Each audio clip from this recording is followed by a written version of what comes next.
So today we are going to dive deep into the museum of human suffering disguised as casual small talk we all love to call the English language and try to understand some of these familiar little phrases and idioms we use daily. Phrases that seem harmless until you discover their origin stories and suddenly wish you could uninstall the English language from your brain.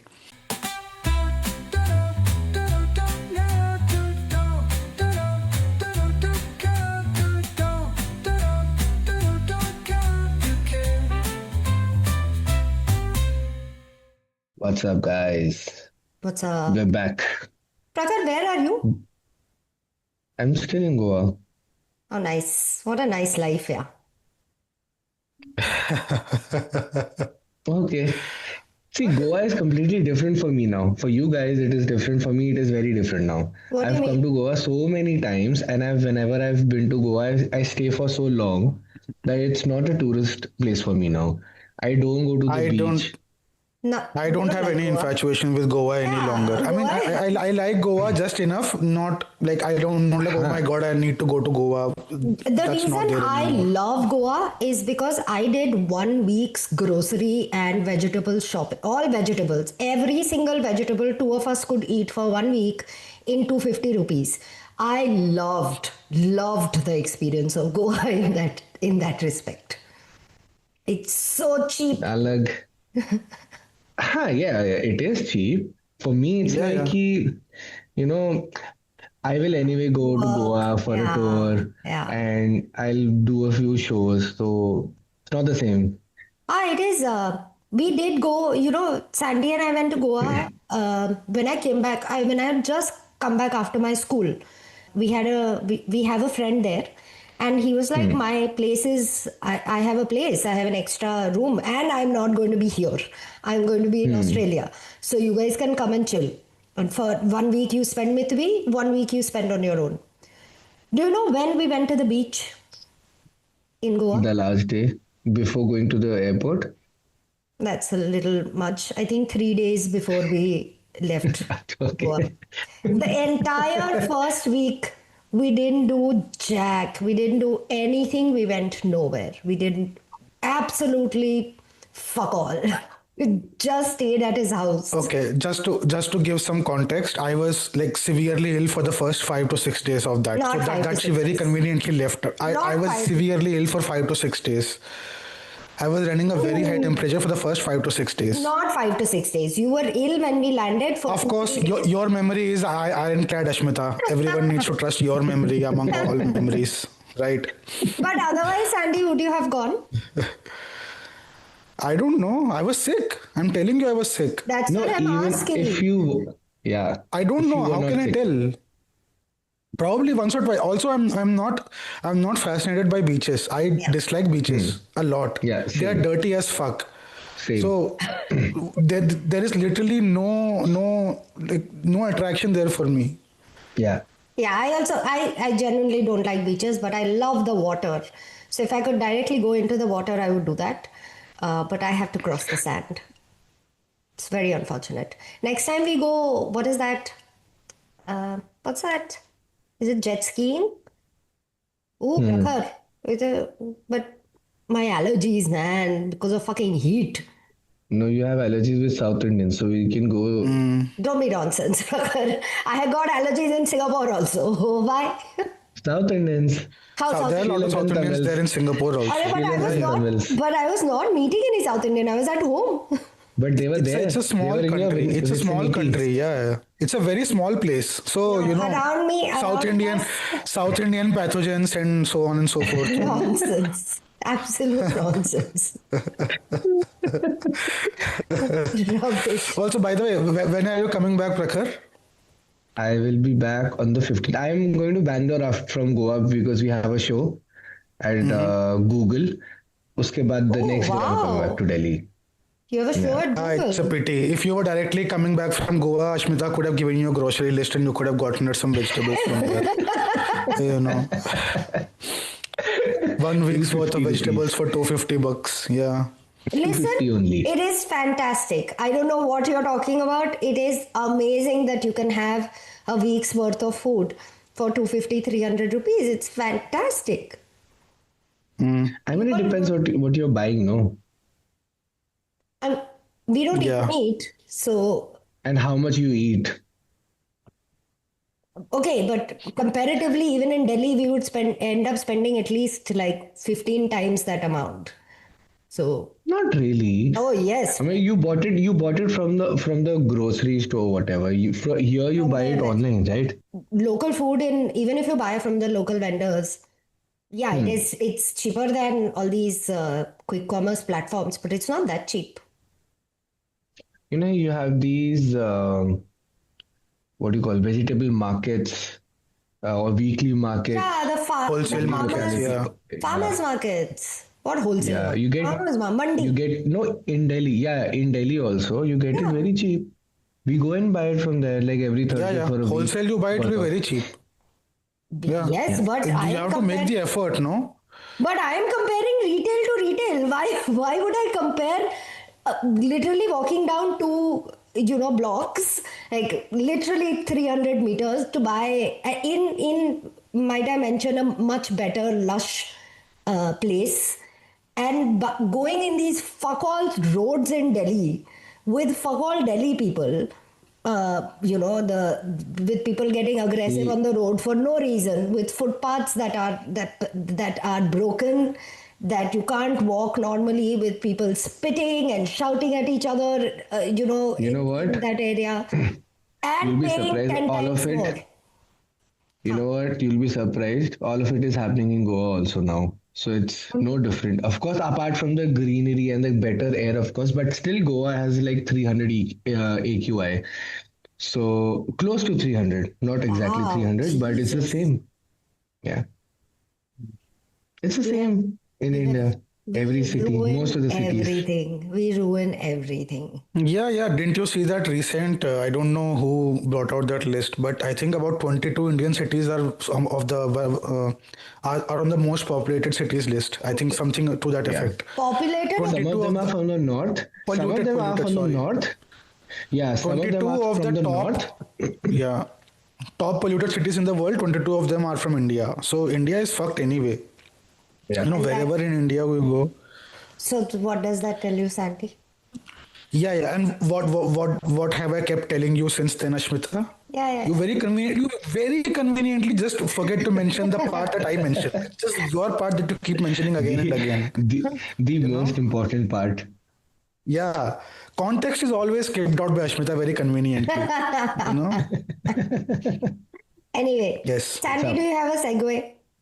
I had thought of a segue, but I don't know how to bring it about. How did you think of a segue from before? You don't know what we are going to talk earlier. No, I No, know. while talking, I think. Yeah, yeah. Ah, okay. But I've heard that I know for a fact that you are a bit under the weather, Ashmita. But what about you, Prakhar? Are you feeling better now? Now I am. When we came to Goa, because of the pollution in Delhi, I was a little sick when I landed in Goa. But now I'm a little better. Yeah. Yeah, that's good. So yeah, I somehow tried to manage to sneak in one of those segue cues therein, and that cue was under the weather. So recently, I was having one of those days. You know, the kind of days when the universe chooses to test your patience, and I pretty much every one of us has one of those days every now, eh, every so often, right? So, yeah, I was a bit under the weather, but unfortunately, work doesn't stop. And I was trying my best to just bite the bullet and power through to finish the thing I'd already been avoiding for about 2 weeks by then. Amidst all of this, and I'm sure I've mentioned this to you guys previously, a colleague of ours was trying his level best to cover up an idiotic mistake on his part. But as luck would have it, the cat was out of the bag, and there was a huge meltdown over that, which needed dealing with. I don't think I need to mention who that colleague was or No. what he did. I don't Of even course Yeah. work not. with you guys and I know which colleague you're talking about. I am just I wasn't ready for this because I'm not, used to talking about that person so nicely, in such a flowy way. Because generally we're in a different way. We use different words and different Yeah, you know. yeah. Yeah. Yeah. Interesting, interesting. But But you as you have my might attention. imagine, You have my attention now. now I have your attention. Okay, glad to have your attention now. Okay. Thank you for letting me know, by the way. Anyway, as you might imagine, he was read the riot act and he resorted to doing what he does best, buttering up the boss.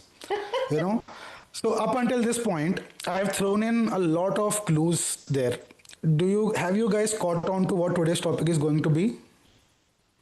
What? No, you talked about under the weather, then you talked about, buttering up bosses, you talked about incompetent colleagues. I think buttering the bosses.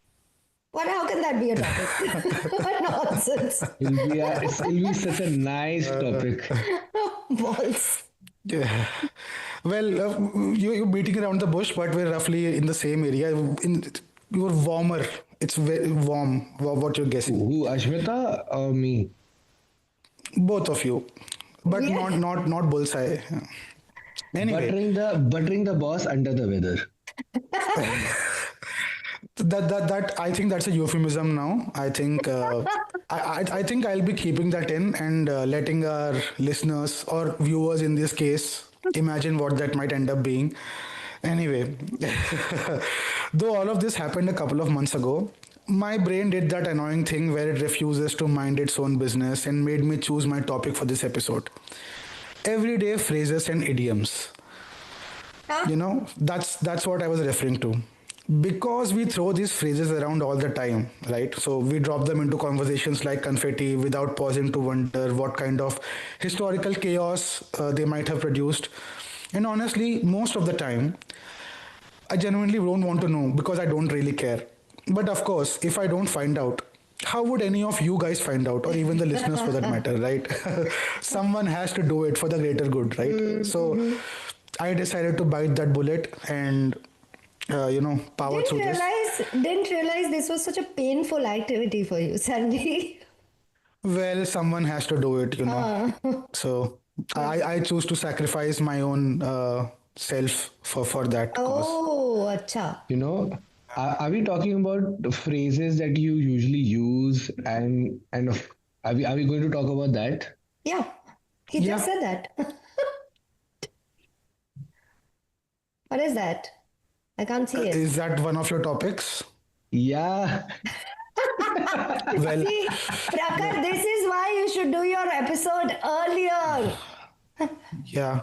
It's okay. It's fine. It's fine. I think Sandy will do a much better job. That's not the point. But no, but I thought about this topic because of Sandy, because he uses so many phrases, and I thought this can be a very fun topic to have it Yeah. on DKDC, and then we can do like a fun, and this was way back when we had just started. I had written this topic when we had just started, and I had started working on it. And in midway, I couldn't complete because of the tour and all of that was happening, and then I started working on a You different you topic. better catch up on your other topics quickly. Yeah. So sorry, Sandy, continue. Go ahead. Yeah. So today we are going to dive deep into the museum of human suffering disguised as casual small talk we all love to call the English language, and try to understand some of these familiar little phrases and idioms we use daily. Phrases that seem harmless until you discover their origin stories and suddenly wish you could uninstall the English language from your brain, right? So, before we start, does either one of you know any of these phrases, any generic phrases that we keep using regularly and their origin stories by any chance? You know what's going in my head right now? How no one does it, Prakhar. No, the fun game that we'll have, and if I lose, what will you guys ask me to do related to this topic? What will you guys? That's what's going in my No, head. I never Make asked me you to do. I never Hey, did. come on. Sandy is the You one asked who me to sets read the that channel. book. You asked me to read that Well, book. you had to read some book. That was Sandy's condition. I just picked out the book. Yeah. So we'll start off with a few morbid and messy ones, how they came about. So these are some of the phrases and idioms that sound cute but was seemingly conjured up inside a horror movie, right? So the first one is bite the bullet. Any guesses as to where that might have come from?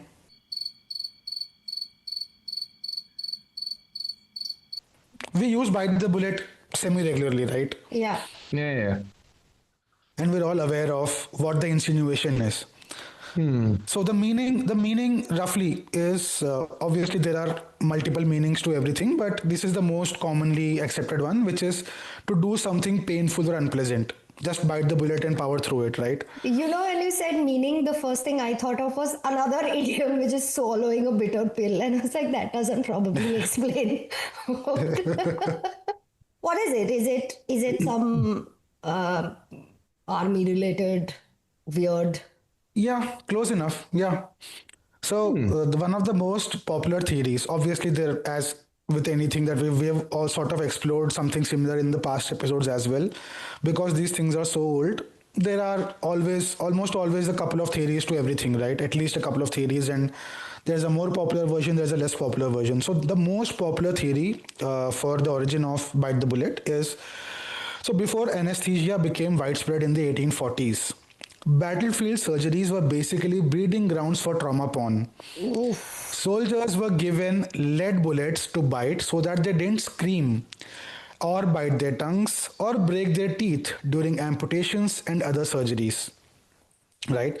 Bullets were soft enough to protect their jaws but firm enough to clench. These surgeries often happened outdoors because, surrounded by screaming men with sawdust used to soak up blood. And all of this is very historically accurate, by the way. So this used to happen very regularly. Up until the 1840s, there was no, I mean, yeah, lead bullets. yeah, but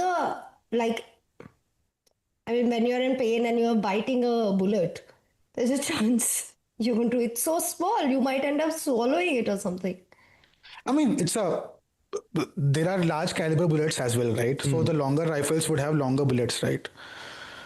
I feel like they could have So given. obviously, like this was one of the earlier versions. Then they progressed to leather straps and sticks and stuff like that. Basically anything to Progressed? bite on. Yeah. Okay.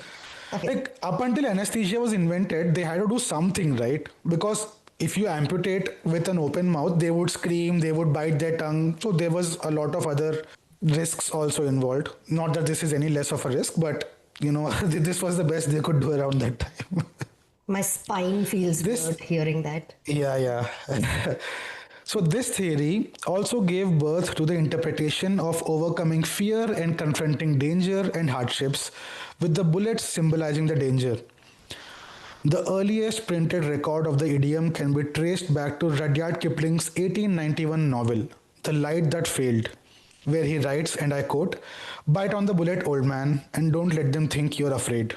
Like this is a quote from the book, and we all know Rudyard Kipling, right? So Yeah. he was one of the earliest Yeah. use of this idiom was in that book. So the next time someone says just bite the bullet, I think it's pertinent to say that you'd much rather prefer anesthesia and human rights. So just putting it out there. So You can't. Chitty Never jokes. mind. Chitty jokes. I don't want to go that direction, but go ahead, Sandy. I don't want to. why, if you have something to offer, No, I don't yeah, want to yeah, make it depressing. I have. I that's your have. forte, Ashmita. I have shit about Kipling that I want to I know, I know, I know. fucking. Don't He's a we all? terrible human. Of course you do. Of Terrible. course you do, Ashmita. Terrible human being. I know a little. I don't know why I know so much about terrible human being. I should know more about good people also. I should make an effort to read about. No, but then you'll say there are no good people in the world. So What do you then mean? what's Of the course, point? there are good people in the world. I think people in power have historically been terrible people. That is, can you all deny that? Of I course I not. think all I of know. this is something you need to explore in much greater depth with your Therapist. psychiatrist, Ashmita. Yeah. Yeah, yeah. Okay, Sandy, go ahead. Yeah. I don't want to get into tippling. So the next one is another phrase we use semi frequently, which is saved by the bell, not the TV show, the phrase saved by the bell. There's a TV show called I'm Saved by the Bell? Oh, yeah, yeah, yeah. It was, I think in the 90s, 80s or 90s. Yeah, very popular one. There was a reboot also in the past, sometime in the past decade. I don't know. Anyway, Saved by the Bell, which means rescued at the last second. That's the most prominent meaning of Saved by the Bell, right? Again, there are a couple of theories around it. So there's a myth. First, we'll explore the myth. So very briefly, the myth around the phrase was there was a theory that often in old times, bodies when they were buried, oftentimes it so happened that they were alive, so they were buried alive. What? So Yeah. So What they do had a you bell, mean? right? They had a bell yeah, so and a so rope. often yeah, so they were buried with a rope attached to the bell, so just in case that the person turned out to be alive, they could ring the bell and they could be dug out. What the But actual fuck? How? Like, but that theory has been disproven because there is no evidence for that theory. There is no evidence to base this theory on, right? The reality is that the phrase comes from the 19th century boxing, where a fighter seconds away from defeat was literally saved by the bell ending the round, because that's how the end of any round is demarcated, right? By ringing the bell. I know about this. Newspaper accounts, yeah, newspaper accounts from the era confirm this meaning. There were no coffins involved whatsoever. So we can put that theory to rest now, right? So it's purely a boxing terminology, wherein who's Yeah, literally a man. boxer who's The other one what? sounded more interesting, more mysterious. I mean, sure. I mean, you can still go with that if Yeah. you want to, but it's not based in anything, you know. So That's it's fine. it's it's still it's still quote unquote a free world, right? So you can do whatever you wish to do with it. So this Sure, I term, can it try has my less to. best. So this term, this Saved by the Bell, it has less to do with zombie panic and more to do with a random guy getting punched way too hard, right? So that's where the terminology comes from. It's boring, I know, but No, that's but the it truth. still continues. Like, even today in boxing matches and all, Yeah, yeah. Saved by the Bell is used, and it is the most It logical. is used. No, Prakhar wanted some excitement. No, he wished that people were buried alive That and they is had bells to ring. But that is yeah, Prakhar just as a person. Like normal ass places we will go to, and he will need adventure and excitement over there. Okay, yeah, yeah. I want to give the listeners some context, some background also. Why we were once? Do you remember we were once planning a trip to before a friend's wedding? So there were four of us who were supposed to go, and Prakar's need for excitement was not being fulfilled.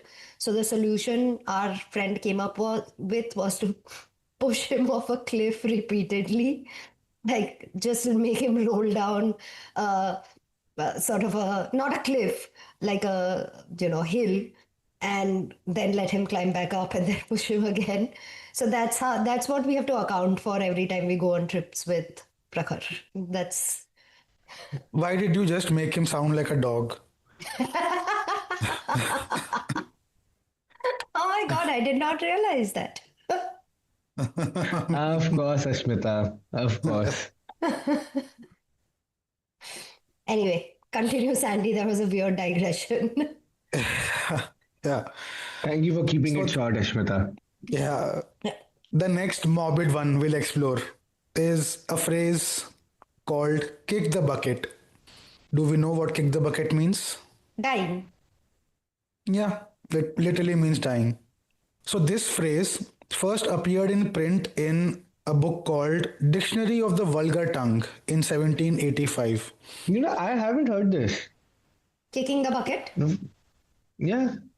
It's very posh. Is it like very common? Is it? Yeah, it's not very common, right? I mean, it is. I don't know if it is common or not, but it's a posh way of saying somebody Yeah, fucking someone died. No, but died. you don't use it in a very in casual conversations, right? Yeah, yeah, yeah, not At really. least here in India, you just say the person passed away. Yeah, yeah, Not I think like in general also because it just sounds yeah. rude, no? He kicks the bucket. yeah, yeah. It's You know a what? disrespectful way of saying this. So You maybe know what not people in posh. Mumbai say? Ludak वो guy. चमक गया. So, is it because of Stars. stars? Yeah. So funny. Yeah.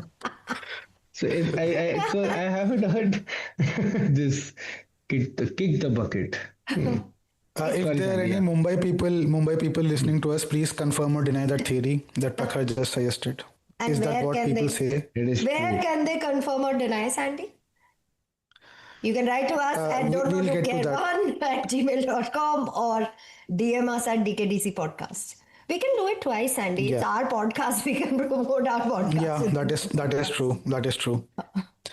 So again, there are a couple of competing theories for the origin of this phrase.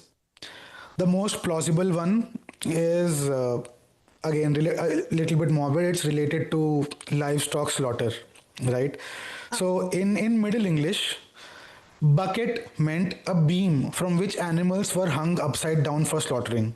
So even now you see in those big slaughterhouses, you have this, the carcasses are hung, right?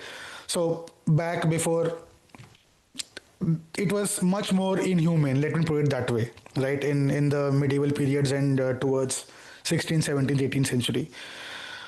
So a bucket literally meant a beam from which animals were hung upside down for slaughtering, right?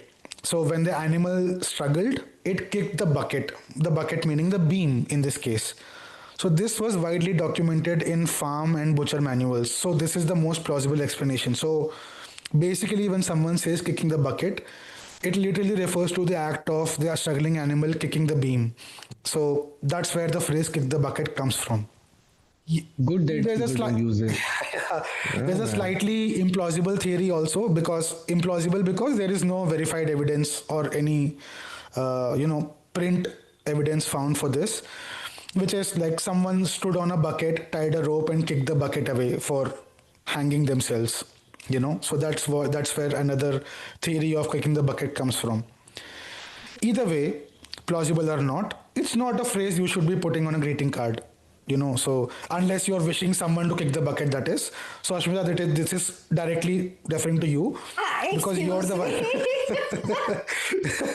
You see, among the three of us, you are the most vengeful person. So just just letting you I know. just I just wish death on again all those terrible people in power. I have no way of contacting them. So this is not going to happen. And I only wish death, Sandy. I'm not a vengeful person. I just wish death upon certain people. You You forget. manifest. Manifest. Yeah, Manifest you can is key. manifest also. Yeah. The next phrase that we'll explore is caught red-handed. So again, we can guess. Again, this is a semi-frequently used phrase. This is again used in general lingo. Caught red-handed literally translates to caught in the act of doing something wrong, right? So the origin, it has a slightly interesting origin.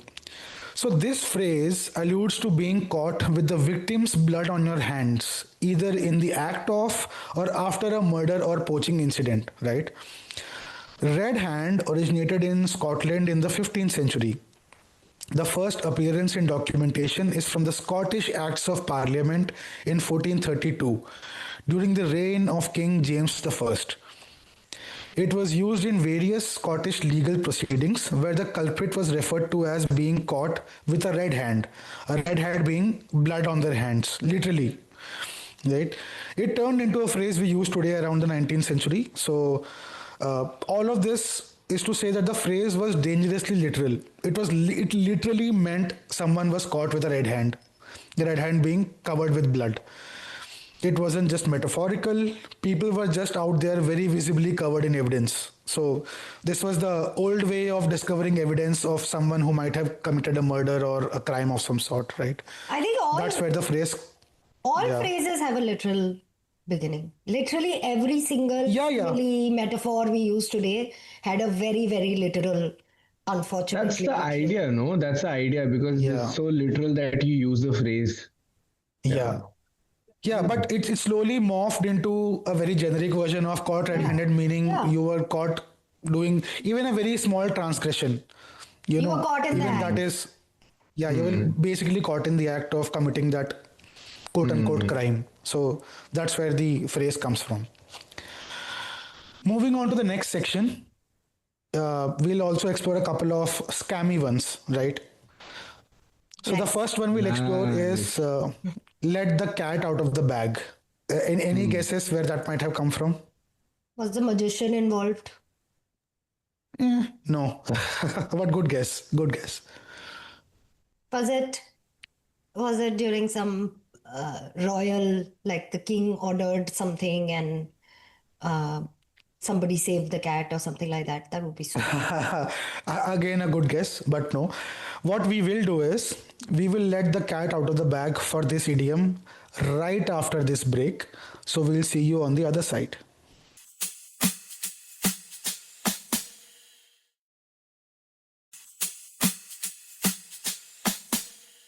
Welcome back from that break. Hope the ad was a good one. Sometimes you might not even get an ad, depending on your luck for that episode. So, yeah, we were exploring the origins of the phrase let the cat out of the bag, which basically means reveal a secret accidentally, right? So, the origin of this phrase comes from medieval markets where animals, most usually pigs or piglets because of their smaller size, they were sold in bags, and these bags were called pokes, right? Ashmita, again, like that's the reality of the world we live in. Like livestock were traded during medieval times. That's how people used to survive, you Yeah, know. yeah, yeah, So yeah, They do it you even can't really now. blame them. yeah. They Yeah. No, do it medieval. even now. Yeah, yeah. I mean, that's what. Now we have options. We still do it. So Yeah, we were just in the medieval times, just a digital version of the medieval times. yeah, we But are yeah, we're in the medieval times with smartphones yeah, basically. and So AIs yeah, now. during Yeah. in these medieval markets, unscrupulous vendors and or scam artists they often replaced pigs with quote unquote cheaper animals, most notably cats, because they were of a similar size to a piglet, right? So if a buyer were wise and inspected the contents before completing the purchase, they would, again, I'm using quotes here, they would let the cat out of the bag, revealing the seller's deceit, Ah, right? So the phrase has been around since the 15th century. The first literary origin comes from the London magazine in the year 1760. Hmm. These medieval markets were basically the Flipkart of the 1200s, right? Very often you didn't get what you paid for. Then for, why for this random dig at Flipkart out of all? It does that happen with But Flipkart? yeah, yeah, it does. Fuck. that's why I put that in. Yeah. I thought so long and hard for that joke and reference, Ashmita. You can't just brush it under the carpet just like that. I did For an not Indian, know. for a non-Indian audience, Flipkart is the Indian version of Amazon, even though Amazon also exists. But Flipkart is notorious. Initially, they were fine, but in the past 10 years or so, there have been multiple cases of, for example, people ordering an iPhone from Flipkart and getting a brick or a soap bar in the iPhone case. So I They thought, even got like dummy phones filled yeah, with clay inside. yeah. fuck. I thought this happened Yeah. only in what is this Chor Bazaar, the Gafar market and everything. No. This happens on Flipkart as well. I think That's these so guys are shitty. more genuine now. Gafar market and all these are more genuine because you can actually go and physically let the cat out of the bag, do that in front of them. But you Nice. can't do that online. Fair enough. Yeah, yeah. Fair. Yeah. So thank you for making me explain the joke, Ashmita. That was totally worth it. Now I that the did joke not. is explained. I did not make you explain. I did not know Flipkart had these issues. Where have you been living for the past 10 years? How do you not know I any have. of this? I have again been too involved in reading about and listening about and watching about authoritarian people and shitty people that I forgot to keep track of what is going on around me right now. Yeah. That's literally what I've been doing. If only there were customer reviews back then to ward people of these scams, right? Yeah. People could not see what the rating was of the piglet or just what people felt in general. For any AI summation of what how that vendor is, just there you had to go and check for yourselves. That's how people used to again let the cat out of the bag. And as you might imagine, putting a cat in a bag, like hats off to the scam artist, like how difficult might that have been, Swear. dude? I mean, the amount of effort they must have put into just. I And don't the know, cats cats. are grumpy as fuck in general. Okay, so I think you put a bag in front of a cat, the cat will go in it on its own. Like just turn the bag or a box, and the cat will just walk in. okay, then if the potential prospective buyer just is putting their hand inside or opening Yeah, the poor bag, guy. Yeah. and they might have been scratched the fuck out, right? Yeah, So or bitten. or bitten or whatever. And how is the cat staying silent for so long, dude? Oh no, they must be doing something to the cat. I don't want to know Yeah, this. I do fair we'll enough. move on. Okay, the next phrase we'll explore is scot free. Again, we listen to that on a semi regular basis. Someone got away with something scot free, right? That is, and I might have I just mention? not, I have Oh, not heard this. No. okay, that's fine. Just Acquitted. right off the bat, yeah. Scot free has nothing to do with Scottish people, despite popular theories around that. Nothing to do with Scottish people. Just, just Yeah, putting it out there. can you imagine you left without a Scottish person becomes a Yeah, positive yeah. idiom? That's such a sad thing. I mean, there is a school of thought that this has something to do with again, the Scottish Revolution to overthrow the British Imperial Army around that time, but that's wide of the mark.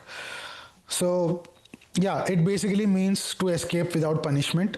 The phrase scot free originated from a medieval tax named scot. So, scot was a form of tax during the medieval times, in the 14th century to be precise. Scot in Old English meant a tax or payment. So if you somehow found a way around it, if you avoided paying it, you got off scot free. Nice. That's where the term comes from. So the modern meaning sort of expanded to free of consequence. So that's how anything works, right? That's how language evolves over time. So that getting out of paying this tax called scot got expanded into getting away with anything. So scot Nice. free. Yeah, Good again, to know nothing that to do with tax Scots. evasion was always a thing. Yeah, always. See, wherever there is any kind of imposition of any kind, people always found ways to get around it. Yeah. And Plus tax is taxes, taxes were the taxes. OG form of imposition, right? Yeah, and they were, to be very honest, the concept of taxing wealth is very, very recent in history. Taxes were always terribly unfair. Like Yeah. their origin was to just make poor people even poorer and make the royalty live off, of Yeah. the labor. Well, basically, they were the OG capitalists, live off the labor of Yep. doing, other people's labor and themselves having no specific talent or no specific skills. Like tech CEOs. Oh my God, they were the original tech CEOs.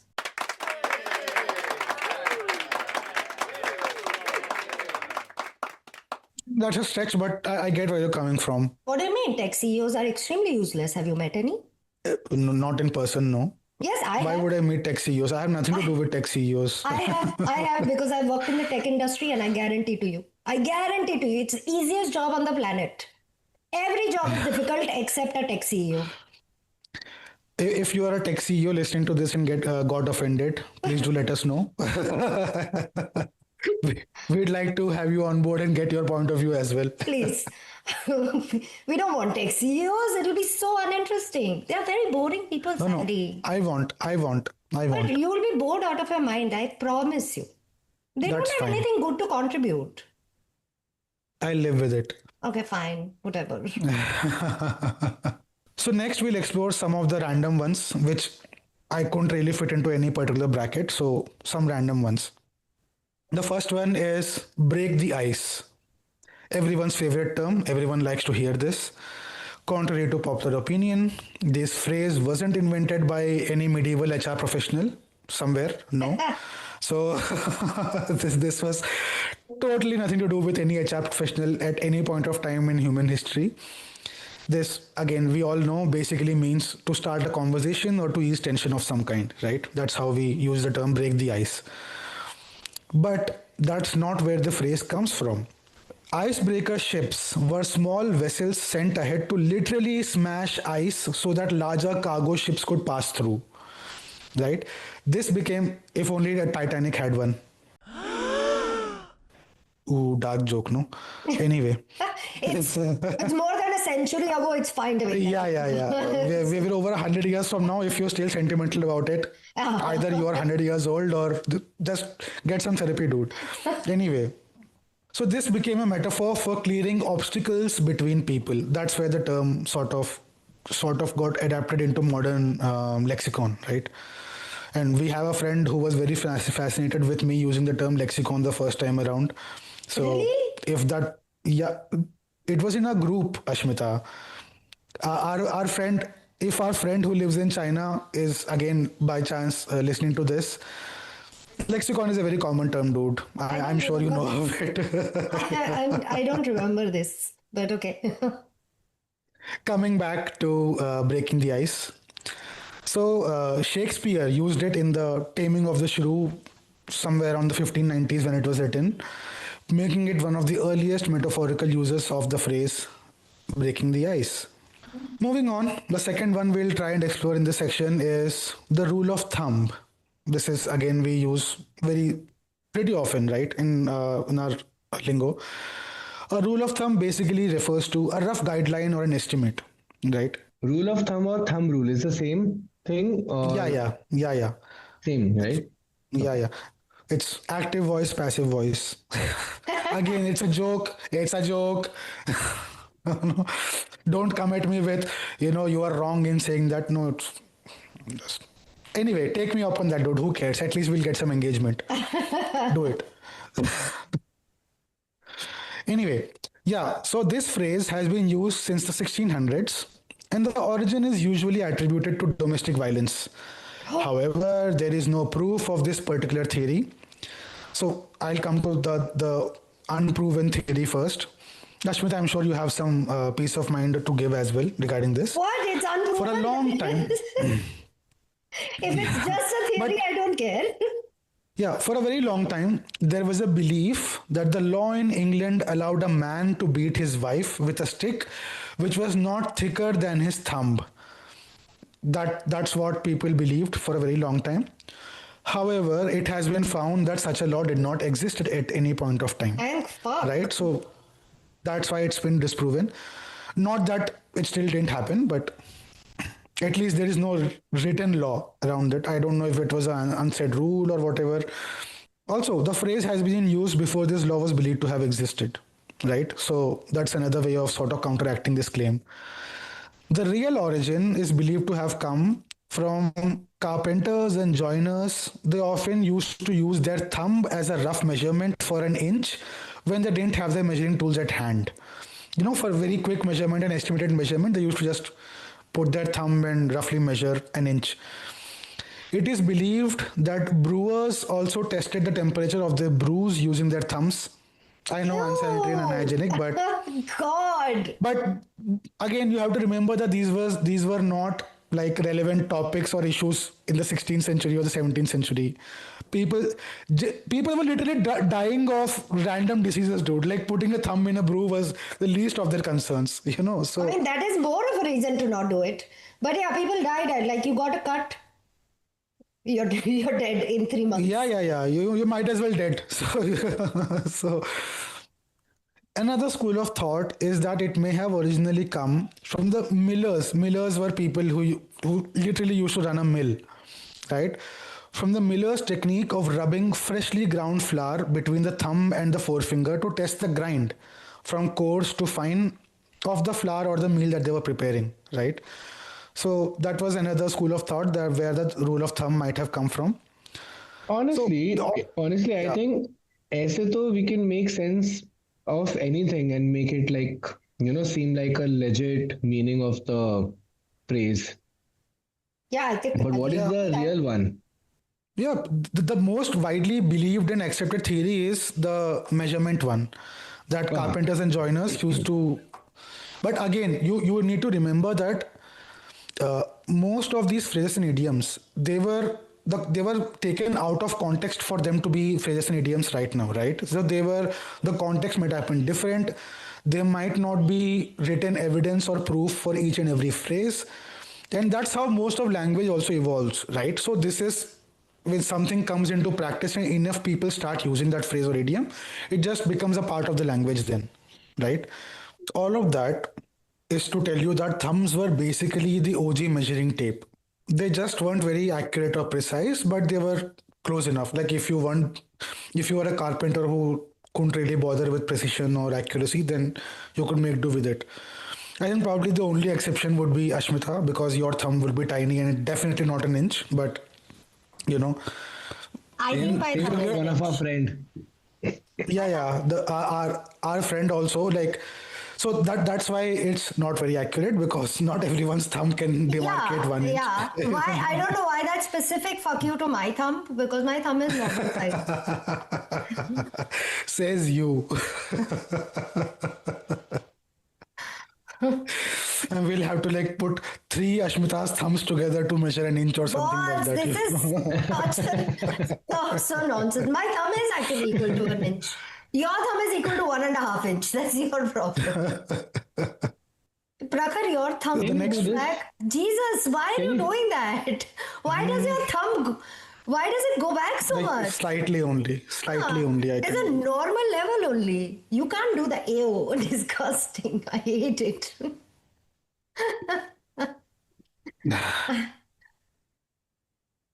Okay, Prakhar, if you're Okay. done playing. Then, yeah. The next phrase is butter someone up.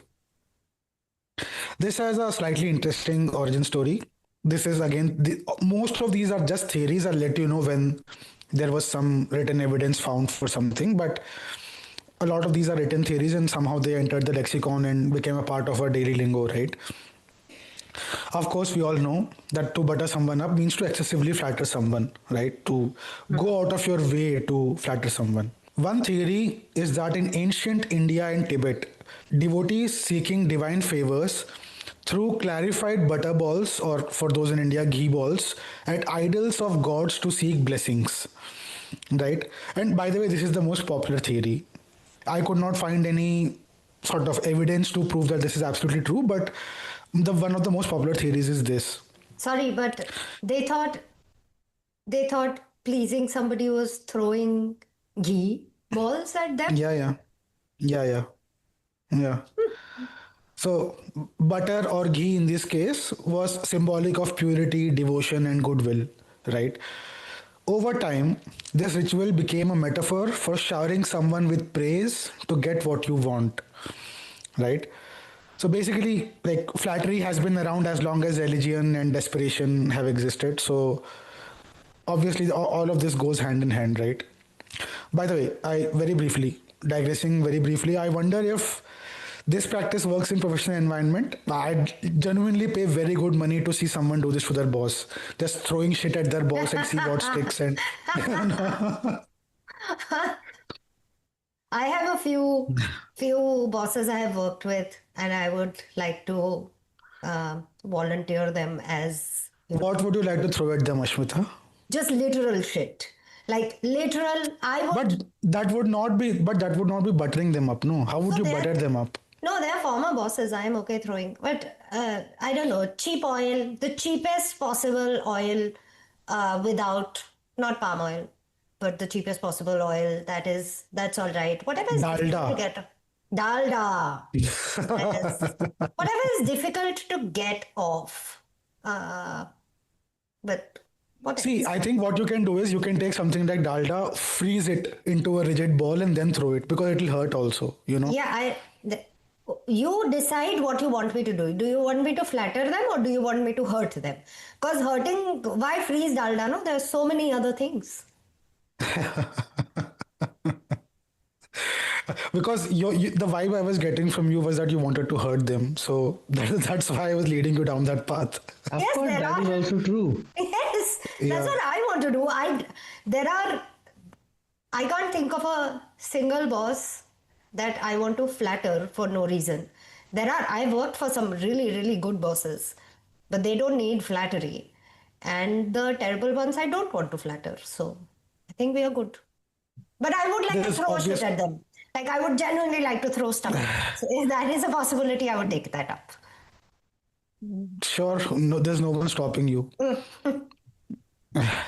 If you're one of Ashmita's former bosses who perchance have mistakenly found their way onto this episode of the podcast, please do let us know your residential details so that Ashmita can come over and throw shit at you.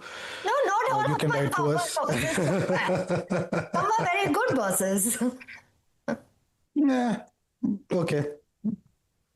Obviously, there's another second, slightly boring theory is that this phrase derives directly from the act of spreading butter on bread or any other edible substance to make it soft and tastier so that the person eating it gets more satisfaction from it. So basically, you're picking up a toast and buttering it for someone else. So that's where, which is not very interesting to be No, we honest. go Like with the throwing, throwing key ball is yeah, good. yeah, We believe that. yeah, yeah, because that's just much more fun to believe also. When I said that I really liked the bell, the other story about the bell, you guys were like, no. Because that theory was disproven. That's why I went no. This theory has neither been proven nor disproven. So we can go with that. It's still up for debate. So But see, you are free to wherever believe. there, yeah, you are free to believe whatever. But wherever there are written records or there's some evidence proving a certain theory, I will say that's untrue.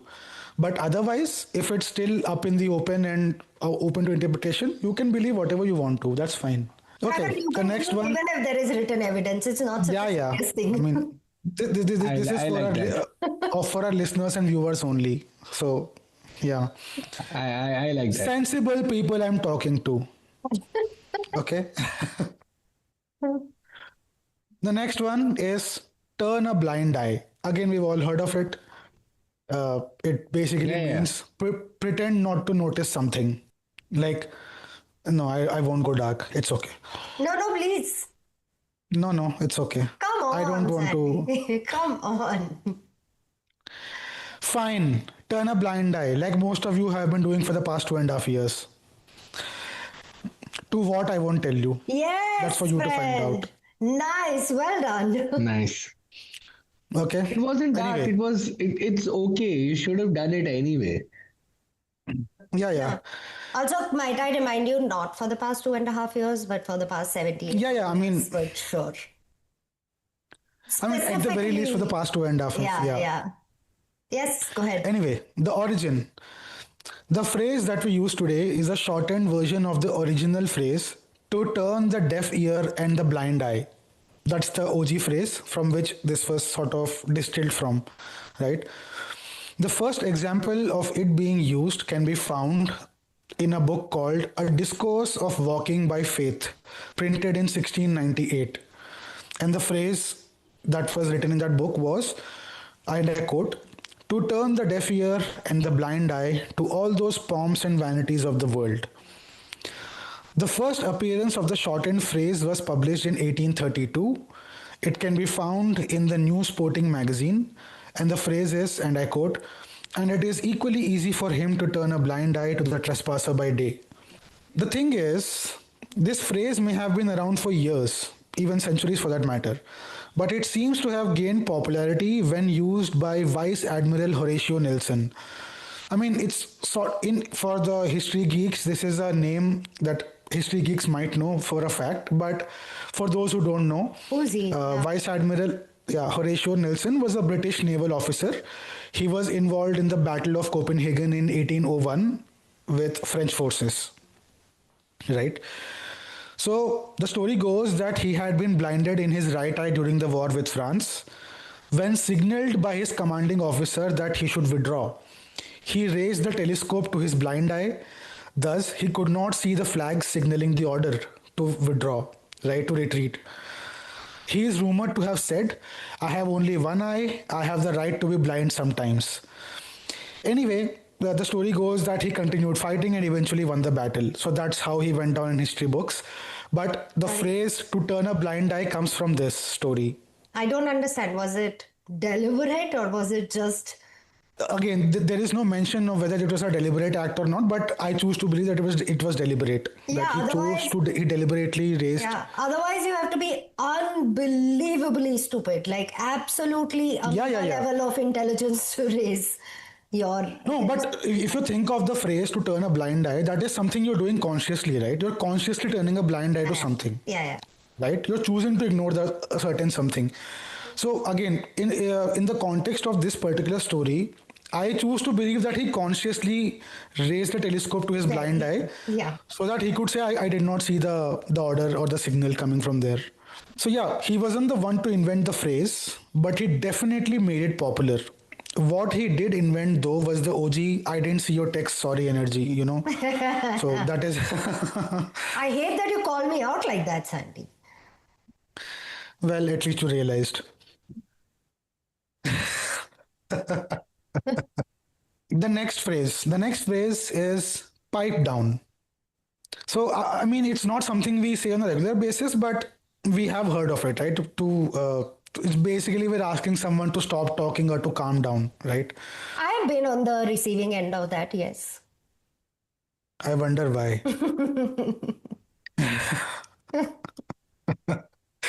Anyway, the phrase originates from the Navy, where the signal to retire for the day was to pipe the hammocks down.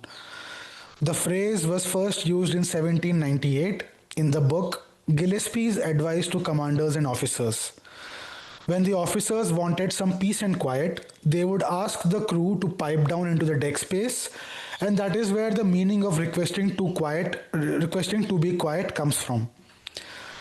The boatswain. A boatswain is a senior petty officer on a ship responsible for the deck crew, the ship maintenance, rigging, cargo handling, small boats, so on and so forth.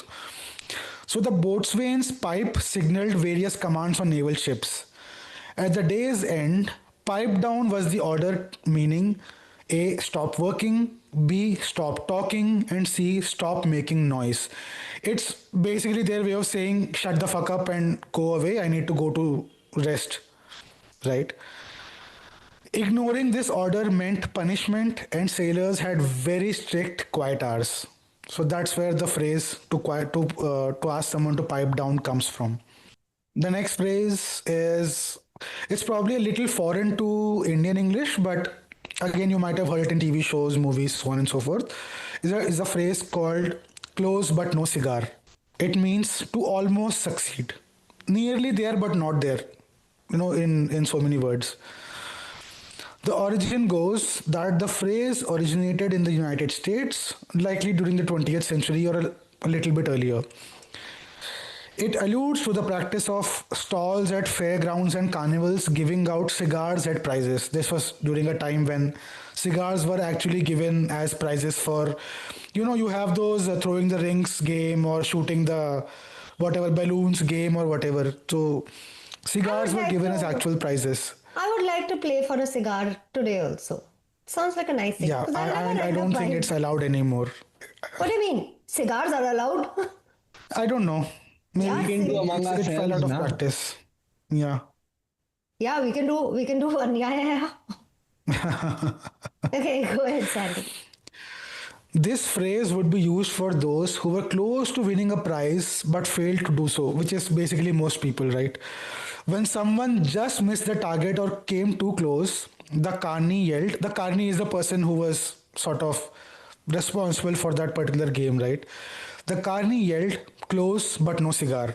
That was the phrase they used to say. Nice. Basically, meaning you came too close, but you won't be getting the cigar as the prize because you just missed. The earliest printed record of the phrase that was found is in the Long Island Daily Press on 18th of May 1929, with the idiom appearing as the headline of the article titled Close but No Cigar, about a man named Hugo Straub who ended second in two presidential races back to back. He was running. He was running for that finished in the same fucking week. Oh no. In the same week, he came twice. He came second twice. Oh no. So it became so popular, that phrase in newspaper. Newspapers loved it so much that it became a phrase that spread nationally and came into existence pretty much immediately, right? Nice. When was Very this? similar What to the year? story of OK, 1929. Right? It's relatively recent, about a century ago. Yeah. Right? This almost sounds as if people around that time were seemingly peer pressured into having lung cancer because cigars were so freely being distributed. Oh, Anyway, have you not, you have something to offer? what, have you not met the tobacco industry? If you want to plug in a previous episode of us, go ahead, Ashmita. What previous episode? The What? Heartland one. Oh, right. But I have, I I'm forgot glad. about it. I'm glad that we captured that and my head shake in the video, because I'll be keeping it in for the video listeners.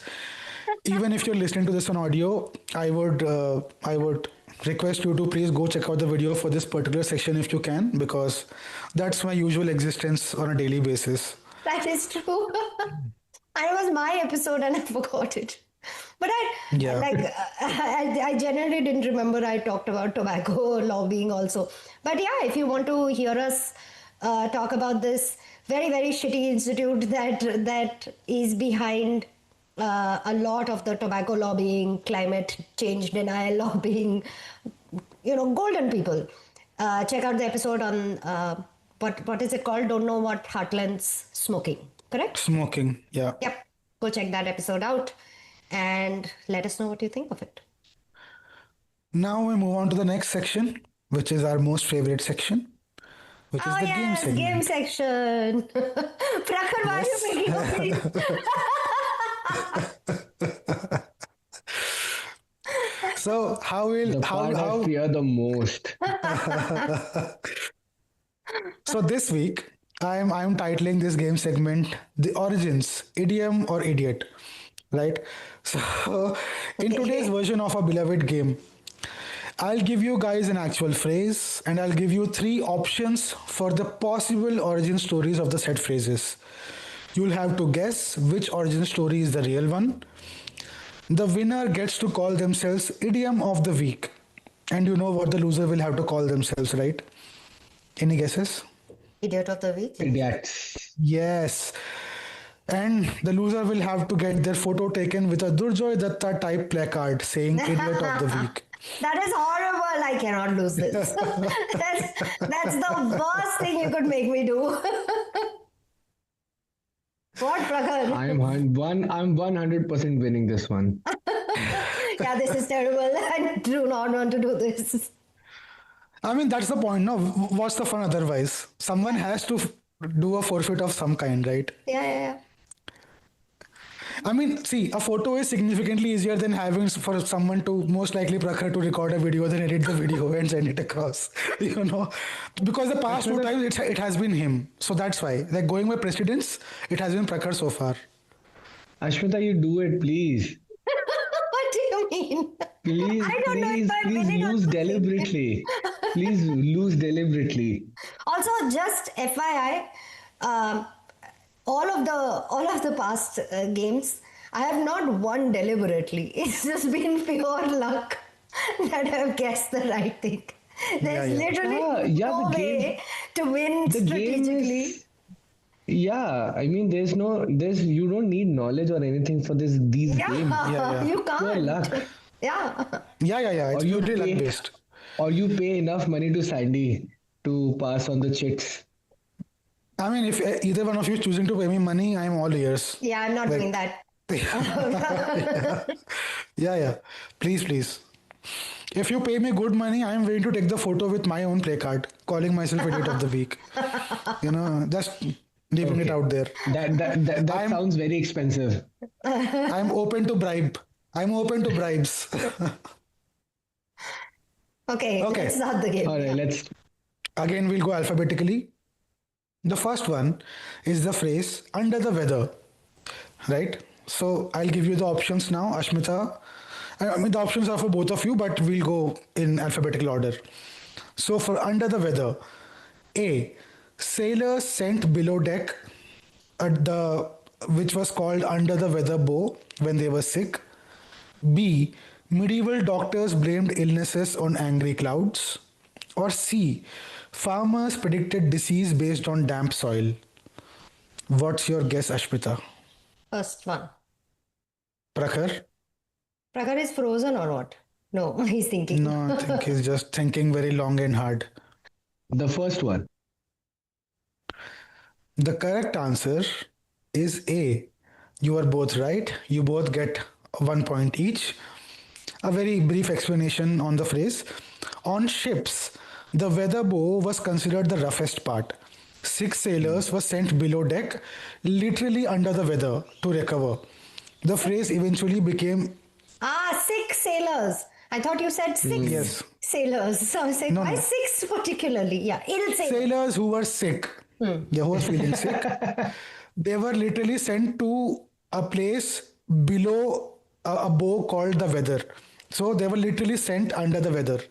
The phrase eventually became shorthand for feeling unwell. Right? So the next phrase, this time Prakhar, you will go first. Cold shoulder. Is it A, host serving cold roasted meat to signal to guests that it was time to leave? B, church penitents stood with bare shoulders as punishment? Or C, ice packs were used in Victorian therapy for emotional outbursts? What's your guess, Prakhar? I think it's B. What Ashmita? is what can you repeat? B? B is church penitents stood with bare shoulders as punishment. I think it's A. The point goes to Ashmita again. It is A. So the score is 2-1 to Ashmita. In medieval hospitality, warm food symbolized welcome. A cold leftover shoulder cut meant the opposite. It was the passive aggressive dinner party equivalent of saying, please get the fuck out of here. So If I knew Ashmita, this, this is something you can keep in mind. Yeah. if I knew this, I wouldn't have directly asked friends whom I love very much to be like, I really need to sleep. Please go home. I would. You need to give them before calling them. you need to give them a before- cold cut of shoulder meat. Then Yeah, but you need to tell them what it means before they come. Yeah, that is true. yeah. First, Just give them ask the them to- context at the start. Wait, ask them to listen to this podcast and then come for your party. Fair. I will do that. And then we'll know who heard the entire episode and who didn't. I don't think we need to find that out, Prakhar.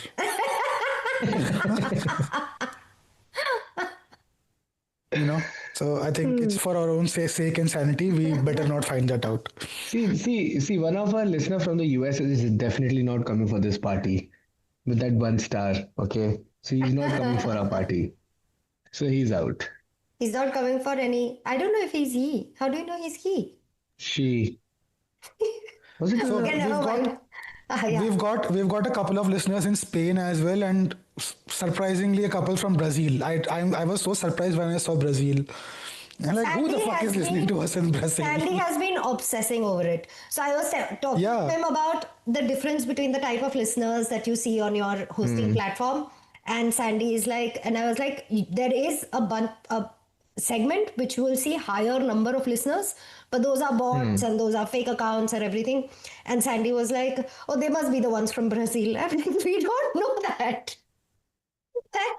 This is like- listen to it in Brazil. This is like Jake and Gareth from We Are Here to Help being obsessed with that one listener from Greenland. They mention it in every fucking episode. Yeah. Like, to that one listener in Greenland, This is my version of that. I'm obsessed with that listener in Brazil. I want to know who the fuck they are. Anyway, the third one. Ashmita, your chance first. Straight from the horse's mouth. Was it A, messengers rode horses fast so that they could relay fresh news? B, buyers checked the horse's mouth for age and or value? Or C, horse whisperers passed coded information through stables? What's your guess? What was C? Horse whisperers What the passed fuck are coded horses? information. What the I fuck mean, are those horse whisperers? you have people who are like, for example, people who are very good with dealing with horses. They were referred to as horse whisperers. Like you have a dog whisperer, you have a ghost whisperer, you have a cat whisperer. Okay. That's how the terminology goes. I did not know that. Sorry, I got distracted by the third one and completely forgot the first two. Of course, you did.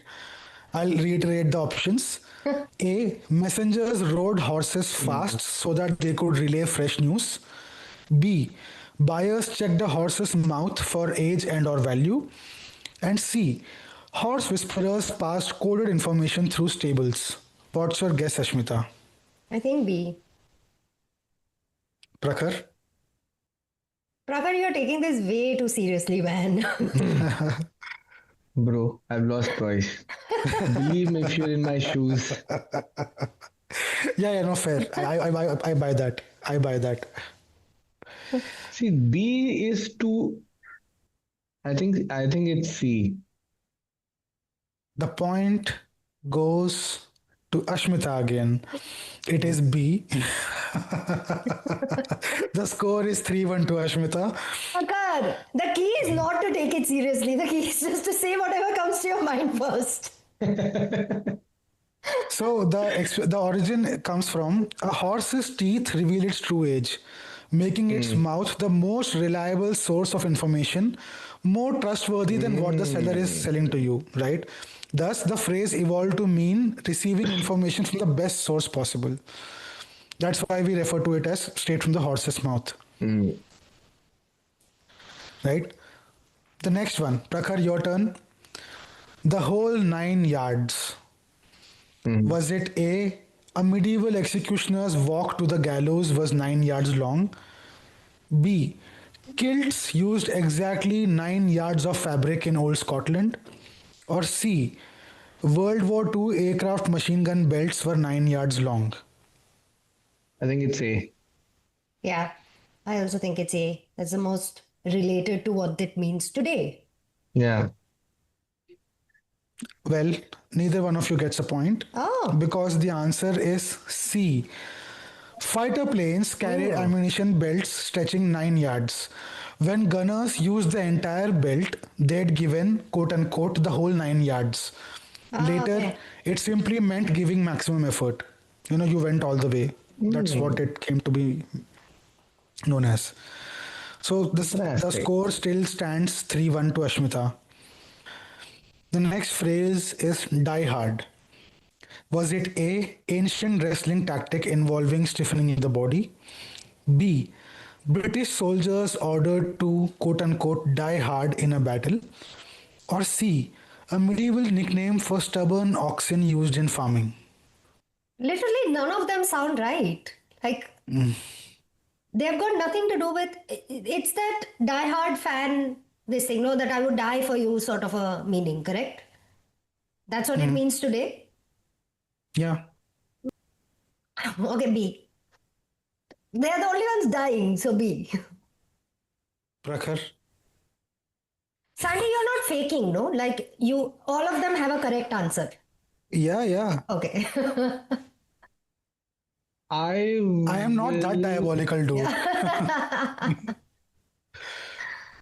I will go with C. Oxen? Why? Yeah. But they're I not know. Well, dying. the point again goes to Ashmita. The scores are Prakhar, 4-1. Prakhar, think of the literal thing that would. I know, but knowing Sandy, एक ना एक बीच में ऐसा आएगा जो बिल्कुल flipped होगा. So I thought Yeah, this is that one. but that is going to be very, very rare. So it's better to lose 1 point over there than lose all of it. Well, Prakhar, how's your studying my tells going? You were trying to I'm not looking at you. discover my poker face and I'm not looking at you. मैं सही because looking at me didn't work, right? No, it did. It actually worked उस time पे. But you lost still? What do you mean? No, but the answer I gave after knowing his tell was right. Okay. I don't remember any of this, but okay. Of course you do. Okay. So, at the Battle of Albuera, Colonel Inglis told his regiment, and I quote, "Die hard 57th." 57th was a regiment name. Their fierce resistance earned them the nickname the Die Hards, which later morphed into the modern word. Wait, was this supposed to be motivating for them? Apparently. Okay. Okay, the next one. I think the game has already been won, but we'll just run through the remaining ones Okay, also. I am so relieved that I did not have to do this because I'm okay recording the previous videos, but God, I don't want to emulate Durjadatta. Go ahead. That's okay. I'll tell people it's AI generated, so it's okay. I'll respond saying it's not, and I'll show them the proof also. I will. How will you come up with the proof? Yeah, Sandy, he's going to send us a picture only, no? I mean, there are tools which can tell whether an image is AI generated or not. Yeah, those tools are not very reliable. Yes. Okay, Prakhar, back to you. Yeah. The phrase is "read the riot act." Now, Read A, the riot act. It's basically Riot to act. tell someone off, or to be very riot as in violently riot, tell. right?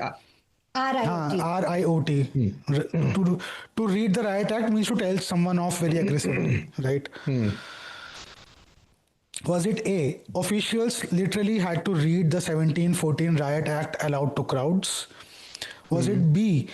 Priests recited anti-riot psalms during protests. Or is it C? Parents used a Victorian etiquette manual to scold children. I think it's C. I think it's A. Ashmita. A.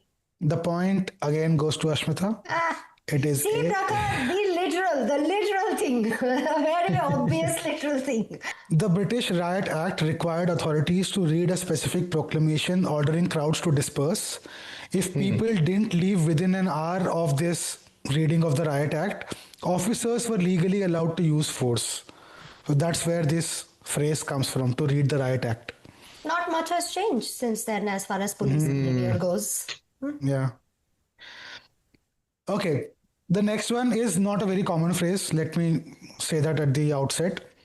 It's a phrase called lickety split. Lickety Was it A?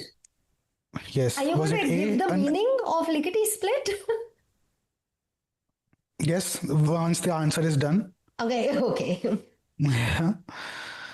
So, lickety split, was it A 1920s candy brand known for melting quickly? Was it B, a sound made by early steam engines accelerating? Or was it C, horses ran so fast their tails quote unquote licked the wind? Please. Yeah, I don't even know what lickety split means, so I'll go with A. I also think it's A. Well, no points for either one of you. In 19th century slang, the term lick meant speed. Horse riders described extremely fast movement as the horse tails, quote unquote, licking the air. So, lickety split became a playful exaggeration for moving very fast, especially while sitting on a horse. That's where the phrase comes from. I did not And know the what final this one, is. Yeah. the final one is mind your P's and Q's. Was it A, printers avoided mixing lowercase letters P and Q? Was it B, bartenders tracked customers' tabs?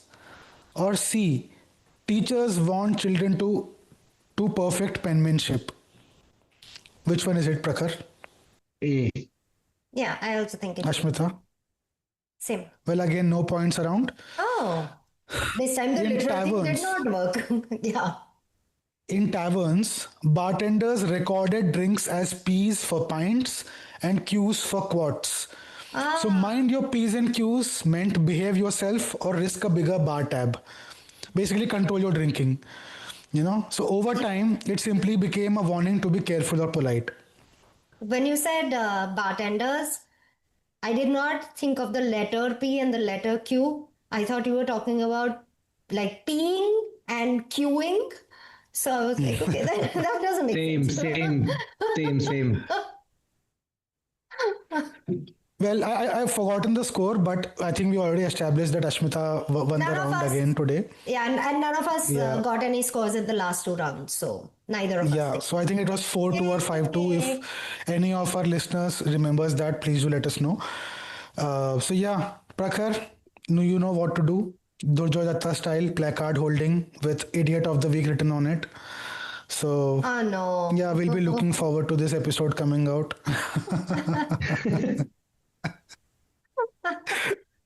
Okay, so my key takeaway is that every time we speak English, we're casually referencing amputations, livestock deaths, naval punishments, poaching, boxing injuries, butter rituals, and the most interesting one of them all, a cat fraud.